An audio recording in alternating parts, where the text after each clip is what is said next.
চল্লিশের দশক থেকে উপমহাদেশের সঙ্গীতপ্রেমী মানুষকে গান শুনিয়ে আসছিলেন যিনি, যার কণ্ঠে হিন্দি, বাংলা, মারাঠি সহ প্রায় ২০টি ভাষায় ১২,০০০-এর বেশি গান রেকর্ড হয়েছে। তিনি আশা ভোসলে।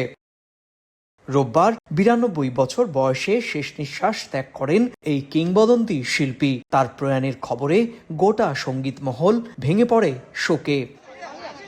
মুম্বাই থেকে টলিপাড়া, শিল্পমহল থেকে ক্রীড়া জগৎ, রাজনীতিক থেকে সাধারণ মানুষ সবাই যেন শোকে মুহ্যমান। শোক প্রকাশ করেন ভারতের প্রধানমন্ত্রী নরেন্দ্র মোদী, মুখ্যমন্ত্রী মমতা বন্দ্যোপাধ্যায় সহ বিভিন্ন রাজ্যের মুখ্যমন্ত্রী।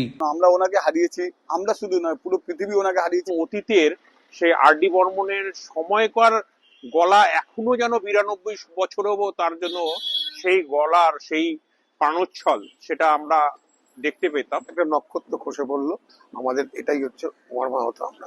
সোমবার বিকেলে মুম্বাইয়ের রাষ্ট্রীয় মর্যাদায় তার শেষকৃত্য অনুষ্ঠান সম্পূর্ণ হবে। এর আগে সকাল ১১টা থেকে তার মরদেহ লোয়ার গ্র্যান্ড কাসা স্মৃতি ভবনে রাখা হবে। ১৯৩৩ সালের ৮ সেপ্টেম্বর মহারাষ্ট্রে জন্মগ্রহণ করেন আশা ভোসলে। তার বড় বোন লতা মঙ্গেশকর ২০২২ সালের ফেব্রুয়ারিতে মারা যান। সুব্রত আচার্য, সময় সংবাদ, ভারত।